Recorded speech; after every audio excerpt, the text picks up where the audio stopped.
We demanded, we were frustrated to have her file these things. He was to do it. They tried to push drug stuff. It was not true. And Megan never did stand behind her on that. She always put that up in front of our face like that was always an issue when it wasn't. My daughter doesn't do drugs. This case is messy, emotional, and expensive. A grandmother and mother say their former attorney ignored court orders, skipped key filings, and let the other side run wild until an emergency custody grab flipped their world for 2.5 months. Today we've got missed filings, safe haven no-shows, disputed drug tests, a CPS case that gets closed, and a bill that snowballed past $10,000. Stick with me.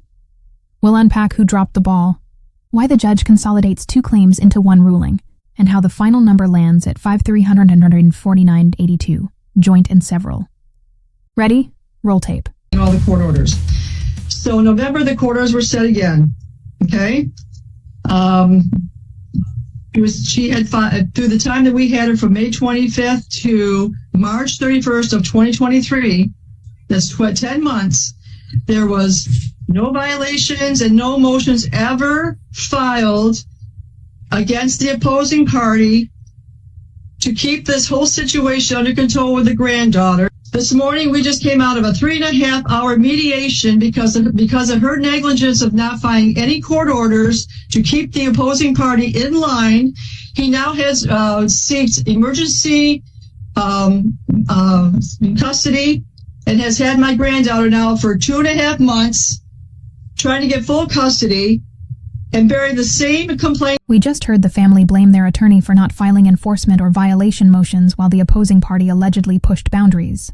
Here's the legal pinch point. When a party claims non-compliance with existing orders, exchanges, supervised visits, drug testing reimbursements, the standard tool is a motion to enforce or for contempt, sometimes paired with temporary relief to stabilize custodial time. Their argument is, had motions been filed, the other side stays in line. No emergency later. Question for you. Do you see this as malpractice or conservative lawyering? Because some lawyers avoid rapid-fire motions to prevent blowback, but that caution can look like inaction when pressure mounts, especially once emergency custody enters the chat. He had when we were working with Megan, who never filed anything against him in order to keep this under control. Had she done her job, we wouldn't be in this position today. So now we're in dire straits with another $10,000 debt from her. All we've received is $12,000 worth of paperwork. We demanded, we were frustrated to have her file these things. She had witnesses. She refused to go to trial. She refused to file anything for us in our favor. I do believe there has been severe negligence and her legal malpractice. She did not represent us very well. In December, she gave us a conversation, December of 2022. So from May till December, she called me up the 22nd of December and was reminding me of this little debt that was starting to occur, although she had already received $12,000. And that I brought up the 2 issues to her about David still not complying his court orders from June and November. And she said she was going to put a motion in. She wanted to have this debt paid off by the end of the year. She knew I had a certain amount of money I had to save for my taxes. She knew where I stood financially. And yet she continued to charge us for all up in January. She informed me that she did not put the motion in because of our debt. She at that point said our... Listen closely to that timeline. By late December, the clients say they've paid $12,000, asked for motions to enforce earlier orders, and then in January hear the motion wasn't filed because of debt. 2 red flags collide. 1. Case strategy shouldn't hinge on whether the account is at zero if urgent compliance is at stake. 2. If the client is billed for coordination and meetings, but core relief, like an enforcement motion, isn't filed, resentment grows fast. The defense later says this was a very active file with serious risk factors. Still, viewers, ask yourselves, is it reasonable to triage filings due to arrears, or should critical enforcement go in first, with billing disputes handled separately? Our case over to her secretary, Lynn, who took care of things till March 31st when it was dragged on and nothing was done. Again, I texted her March 31st, the month of March, and said, I do want you to file this before the school year ends because we're going to have hell all through the summer because he doesn't file court orders. Okay, she had to have an extra $20.60 to file a motion because David still hadn't filed his court orders. She took the money and nothing was done. We received no support from her for any motions or violations against the opposing party from the time she agreed to take this on to the time she recused herself. And she still wants $10,000 more. And now we're in more dire straits because of her negligence. No, I'm sorry. My daughter would like to speak. No, I'm just saying. Throughout the course, when we would ask her to file a motion, she would say, well, I'm afraid if we do this, then they'll come back with that. Well, I'm afraid if we file this, then they'll come back with that. It was always hemming and hawing, and I would say, who cares? You're the opposing lawyer. Let's get it done. Well, I'm afraid. Let's just wait a little longer. You know, Haley has these drug charges, which she didn't have any drug charges. She was testing negative on everything. We didn't get any support on that. And basically, she just hit and hawed all the way through it. Megan told me a few times that the only reason she took this case was because she thought it was going to be open-closed. I was going to go to rehab, and that was, and now I'm in an even serious situation because she never filed what she was supposed to file. And The daughter adds a crucial theme. Whenever they pushed for filings, they heard, if we do this, they'll counter with that. That's not wrong. Litigation often triggers counters. But if everything is a reason not to file, you might never build a record of violations. And remember, the family claims witnesses were ready, and even a modest filing, status conference, motion to compel safe haven compliance, order testing payments, creates accountability hooks. Here's the tension. Conservative risk management can de-escalate, but in high-conflict custody, failing to document non-compliance can backfire later when a judge asks, where's the paper trail? Would you want a cautious attorney here, or an aggressive one? And now I have not have custody of my daughter, so when she says the office helped me keep my daughter, it's not true, because I do not have her now because of the things that she refused to do for me. Over and over, she refused to do what we asked. This was a very active file, a very full-time file for me. The defendants came to me desperate. There was an active CPS case going on. Miss Goodwin had, the children had missed such a tremendous amount of school. The tardies in missed school were above and beyond. I don't have the numbers in front of me, but it was a lot. There were also positive drug tests. There were accusations of negligence with kids running around unsupervised. Now we hear the attorney's narrative. CPS involvement, excessive absences, tardies, positive drug tests, and a high-stakes environment where other lawyers allegedly declined the case.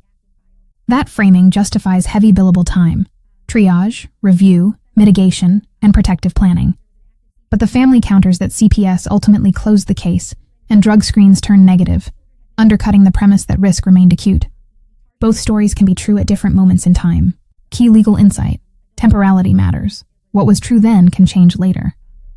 For billing reasonableness, judges often ask, were the hours proportionate to the risk at the time they were incurred? I took this case after, with Ms. Pintek pleading. They had tried to meet with other attorneys and other attorneys refused. I thought there was a drug issue when I first read through all the pleadings, and I was going to try to assist them in kind of a come to Jesus moment. The end goal was reached. Presenting you in this custody matter, is it true that you did not have any custody and you actually, it sounded like you didn't have any visitation? So, No, I had full custody. Yeah. He stole her. He kidnapped her. He parentally kidnapped her for 10 weeks. Yes. Without any willingness. He wasn't allowed to do that. He did it, and we had to go to court because he took her. He only had every other weekend. I had primary custody. We parentally kidnapped. We filed the paperwork. So the courts did nothing. So then when we went to court, go ahead with the motion at that time. The mother says she had primary custody, and the father parentally kidnapped the child for 10 weeks, while orders mandated safe haven drop-offs every Wednesday. She claims the father never enrolled despite a held spot, and never consistently reimbursed half the drug test fees. If true, those are classic candidates for enforcement motions. The reason this matters: courts rely on orders, proofs, and dates. If you can show a judge, order says X on date, here's proof of non-compliance on these dates, you get remedies. Without filings, it devolves into dueling narratives. Viewers, if you were in counsel's chair, would you file piecemeal enforcements or bundle them into one comprehensive motion? Then when we went to court, this started with Megan. Yep. Haley was to do it. They tried to push drug stuff. It was not true. And Megan never did stand behind her on that. She always put that up in front of our face like that was always an issue when it wasn't. My daughter doesn't do drugs. But when somebody doesn't believe in you, what do? So anyway, she agreed to it just to prove them wrong. Okay, she had the CPS case opened up on her, and the CPS case was closed because there was no substance to withstand it. Therefore, the CPS case was dropped. And when we got a hold of Megan, it wasn't because everybody else refused. It's because they came off 2020. They were so backed up booked, they couldn't take the case on. She's the only one that had an opening. That's the only reason why we took her. Okay, no one else refused. So we're going to stand that. And Haley wasn't on the brink of losing her daughter. Haley was on the brink of having her daughter kidnapped, and we were trying to prove him wrong. So she went ahead and did the drug testings. She proved negative. She had one come up, and it was only because the girl that was representing her from the CPS self, and they were tampered with. So Haley refused to go through her anymore, and she started going a new direction on her own. And ever since then, they were all negative. The girl has since been fired. We had two witnesses from the Lana. What were their names? CPS Lana was the counselor and the overseer. That both said there was no substance to it. So that's why they closed it. Big beat. CPS counselor plus overseer reportedly say there's no substantiation, the case gets closed, and drug tests are negative after switching providers. If that's accurate, it's a prime moment to update the court record, file a notice, attach clean screens, and ask for relief on exchanges and reimbursements. Strategically, you'd convert a defense posture into affirmative enforcement. The risk concerns are resolved. Now make the other side comply. The family's grievance is that momentum never shifted on paper. Question: do you think the attorney should have capitalized right there with filings? Or is the fear of they'll bring something else still persuasive once CPS is closed? Yeah, Megan still didn't stand behind her on this. She kept throwing it in her face like she couldn't do this and we couldn't do that because they're going to bring back with this. She never, if you notice, Your Honor, she never filed one thing against him. So he was supposed to set up with Safe Haven every Wednesday. Okay, so that we didn't have to deal with his vile and vulgar behavior, which is written in our court order. And he was set up in November to start doing that. Okay? He never did. He drove by once a week, sometimes twice a week, and never got set up with Safe Haven. We had a spot held because it's very hard to get in there. We had a spot held, and for 2.5 months he drove by, never would answer their calls, refused to show up on his appointments, and Megan did absolutely nothing because we needed to get him accountable for his behavior through somebody. So she would not file anything on that, so therefore it got blown off. He refused and nothing happened. He also was supposed to be paying twice a week on her P-test. He was supposed to be paying 1/2 of that every week. He drove by it every week, never did anything. Every so many weeks, he would all of a sudden just throw a check at her, not even knowing what it was. He was supposed to do it every week. She never filed anything on that either, so he got away with that too. You know, she's always afraid that if she filed something, they were going to come against us with something else. I personally do not think she was equipped to take this on. I think she should have been honest from the start. If she thought she was overwhelmed, we had conversation upon conversation with her about having things filed. She refused, but we got charged for all these conversations, all these meetings, all these phone calls. Nothing was done. She got $12,000 and nothing was accomplished, and now we're in more dire straits than we were before, and she wants another $10,000 when nothing was done. Absolutely nothing. Haley followed through on everything. Haley was proven negative. Okay, let me ask a question. Sure. At the time that you hired her, your daughter was not getting any visitation at all. Is that correct? No, she had full custody. I had full custody of her. She had full custody of her. He was trying to give false accusations and take her away. Because when they went to in November, he was only paying $98 a month in child support. And when he filed that in November, they decided to make him start paying $700 some a month. I'm sorry I'm yelling. I'm used to dealing with people that are deaf because I deal with in-home caregiving for the elderly, so I'm always used to yelling, so please forgive me. I'm not yelling. That's okay. I'm conditioned after 16, 20 years. So, no problem. Yeah, so he kidnapped her, took her to court, tried to prove Haley had drugs, and it was all dropped. Haley had full custody. Then thank God we're able to hang on to that, but because of the fact that she was derelict in her duty on doing the rest of the filing of the orders, he has now come back with the same complaints and even more dire than it was before, because she did not follow through on anything. Let me ask the defendants a question. Prior to the lawsuit, did you ever object to any billings that were sent to you? At that time, we were just trusting her with what she was doing. We didn't know anything about what her paperwork was involved. I mean, she put down that this was going on, and we had emails when we questioned it and asked her for a breakdown of a bill, because we didn't understand how it was so high. I mean, she had already gotten $12,000, and so there's multiple emails saying, something's not right here, and asking for the breakdown of the whole entire bill. And during the breakdown, Money talk. The family asks for an itemized breakdown, spots irregularities, and by the time this reaches court, the attorney explicitly ties her ask to small claims limits per defendant. That's savvy form selection. Faster, cheaper, but it caps recovery. Then watch the judge's concern about the guarantor. If you win $5,849.80 against the principal, how much can you still pursue from the guarantor without double dipping? This is where joint and several liability gets tricky. One pot, two payers, but the total shouldn't exceed what's owed. Legal takeaway: fee disputes live or die on paper. Retainer terms, hourly rate, here cited at 250 audio star, itemized statements, and whether the work was reasonably necessary at each step. we did see that there were some irregularities, quite a few irregularities. So we were very confused about it. I tried to set up an appointment with her in January. I only had a little bit of time because I had 2 clients at the time. And we had an appointment set up, and then she canceled on me and said she was going to be busy for the next 3 weeks in January, which really put me in a pickle, because then I was really, desperate for, okay, we really need to get this taken care of. She tried to justify everything, but like I said it before, Your Honor, and I know you don't want to hear repeat again, if she had filed anything against this, we wouldn't be where we are today. I know. I've heard that. It still happens. We still don't know why. If by filing this lawsuit against this Goodwin for for 5,000, let me get the number, $5,349.82.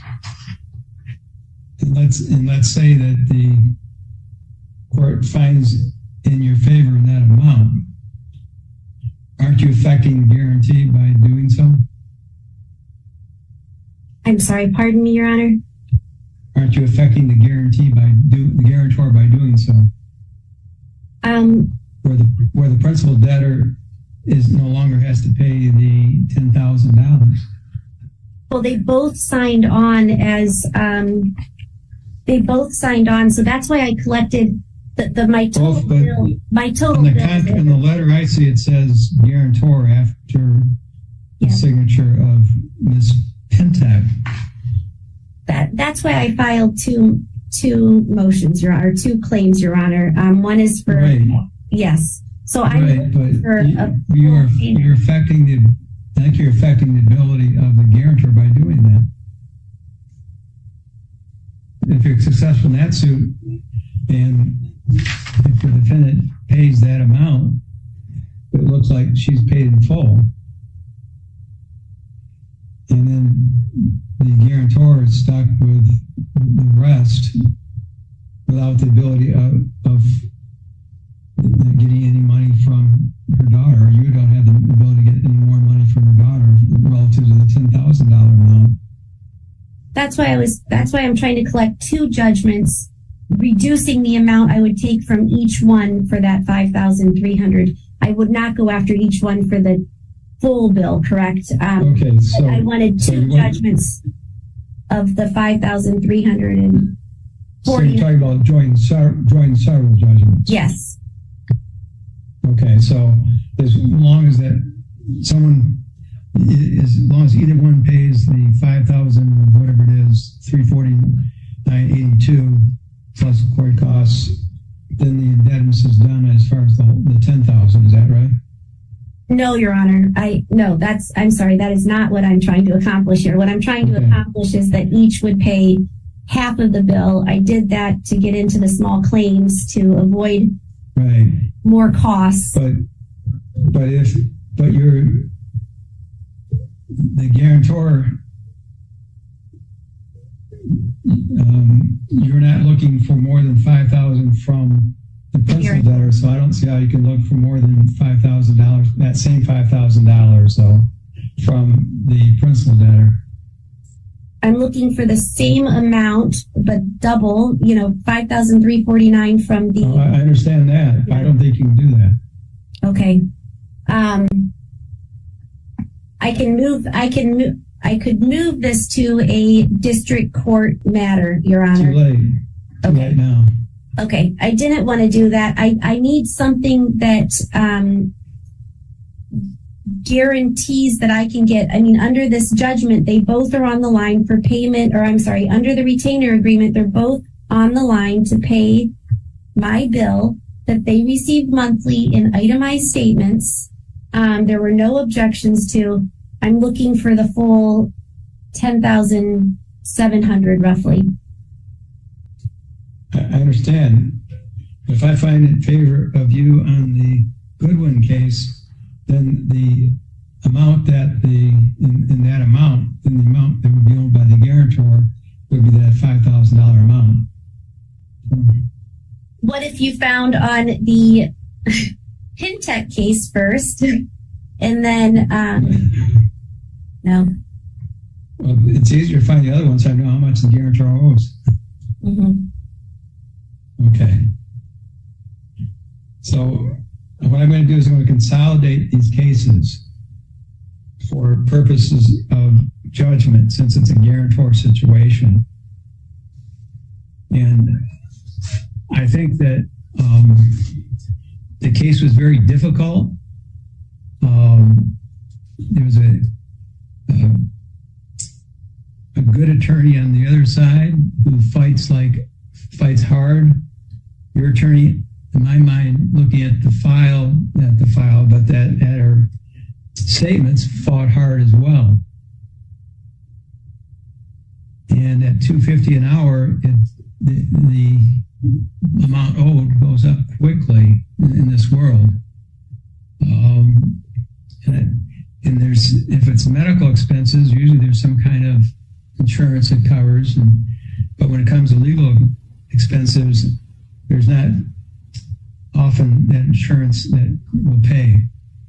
So what I'm going to do is consolidate these cases, and I'm finding in favor of the plaintiff in these cases, and the amount of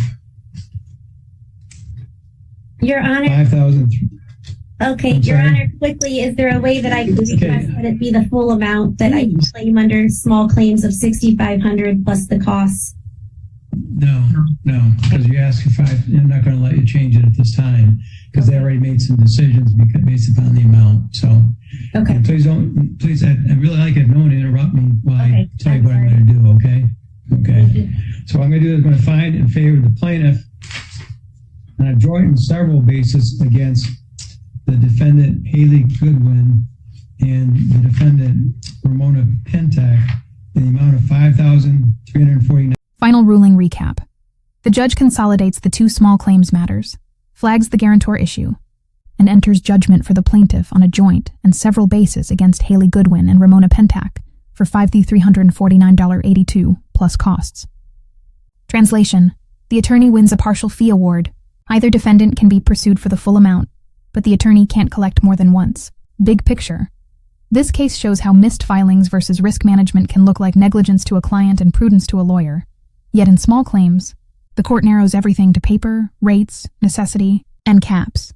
If you found this case as shocking as we did, hit like. Drop your take in the comments. Was this cautious lawyering or a failure to enforce? And subscribe for more jaw-dropping courtroom breakdowns.